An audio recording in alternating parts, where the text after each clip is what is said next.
കാരാഗ്രഹ പ്രമാണി അഥവാ ജയിലരുടെ ചോദ്യത്തിന് മറുപടി അവരെങ്ങനെയാ പറയുന്നത് അറിയാമോ? വചനം പറയുന്നത് അവർ ഒരുമിച്ച് പറയുകയാണ്. അവർ പറയുന്നത് ഒരുമിച്ച് പറയുക, കർത്താവായ യേശുവിൽ വിശ്വസിക്ക, എന്നാൽ നീയും നിന്റെ കുടുംബവും രക്ഷ പ്രാപിക്കും. ഹല്ലേലൂയ. നീ യേശു ക്രിസ്തുവിൽ വിശ്വസിച്ചാൽ നീയും നിന്റെ കുടുംബവും രക്ഷ പ്രാപിക്കുമെന്ന് പറഞ്ഞാൽ അതിൻ്റെ അർത്ഥം നീ രക്ഷിക്കപ്പെട്ടാൽ നിന്റെ കുടുംബം കൂടെ രക്ഷിക്കപ്പെടണമെന്നൊന്നും അല്ല അതിൻ്റെ അർത്ഥം.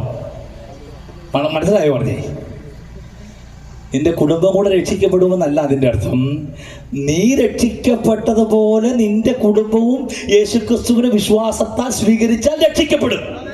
അതാ ട്രാൻസ്ലേഷൻ. ഹല്ലേലൂയ. അല്ല ഞാൻ രക്ഷപ്പെട്ടതുകൊണ്ട് എൻ്റെ കുടുംബമൊന്നും രക്ഷപ്പെടുകയില്ല. പക്ഷെ അവർക്ക് ഇത്തിരി സമാധാനം കിട്ടും. നീ എന്നും പിന്നെ കുടിച്ചോണ്ടല്ലോ വരുന്നേ, ഇത്തിരി സമാധാനം കിട്ടും അല്ലേ? സ്വത്രം. അല്ലാതെ എല്ലാവർക്കും ഈ രക്ഷ ലഭിക്കത്തില്ല. കാരണം അതിൻ്റെ അർത്ഥം വിശ്വാസവും രക്ഷയും എന്ന് പറയുന്നത് വ്യക്തിപരമാണ്. സഹോദര കേൾക്കണമേ, അല്ലെ നിന്റെ ഭാര്യ അല്ലെങ്കിൽ 100 രൂപ ചർച്ചയ്ക്ക് കൊടുത്തോണ്ട് നീ ഗുണപ്പെടത്തില്ലടേ. ഒത്രം നീ രക്ഷിക്കപ്പെടണം. വിശ്വാസത്താൽ നീ രക്ഷിക്കപ്പെടണം. എങ്കിൽ മാത്രമേ നിന്നെ അല്ലെങ്കിൽ ഒരു രക്ഷിക്കപ്പെട്ടവനാണെന്ന് വിളിക്കത്തുള്ളൂ. അങ്ങനെയെങ്കിൽ മാത്രമേ യേശു നിന്റെ രക്ഷകനായി മാറുകയുള്ളൂ. ഇനി ഈ വിശ്വാസം എന്നാ വിശ്വാസം എന്താണെന്ന എൻ്റെ നിർവചനമൊക്കെ വചനത്തിൽ പറയുന്നുണ്ട്. ആ വചനത്തിൻ്റെ നിർവചനമല്ല ഇപ്പോൾ ഞാൻ പറയുന്നത്. സ്തോത്രം.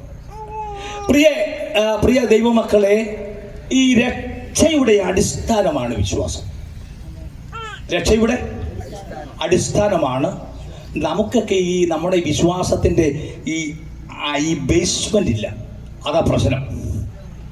ഈ ദേശത്ത് പലരും ഈ സുവിശേഷത്തിൽ നിലനിൽക്കാത്തതിൻ്റെ കാരണം അവരുടെ ബേസ്മെൻ്റ് ഒക്കെ ഇടിഞ്ഞു പോയി. ഒത്രം കല്ലുകളൊക്കെ ഇടിഞ്ഞു പോയി. അതിനെ ഒന്ന് അഡ്ജസ്റ്റ് ചെയ്ത് റീബിൽഡ് ചെയ്യാൻ ആരും ഇല്ല. അവനെ ഫോളോ അപ്പ് ചെയ്യാൻ ആരും ഇല്ല. അതുകൊണ്ട് രക്ഷിക്കപ്പെട്ടവനൊക്കെ പിന്നെ എന്ത് ചെയ്യുക? പിന്മാറ്റത്തിലേക്ക് പോവുക. ഇന്ന് രാത്രി പിന്മാറ്റത്തിലേക്ക് പോയവരെ തിരിച്ചു കൊണ്ടുവരുന്ന ഈ സ്നേഹത്തിന്റെ സുവിശേഷത്തിനായി ഞാൻ ദൈവത്തിന് സ്തോത്രം ചെയ്യുകയാണ്.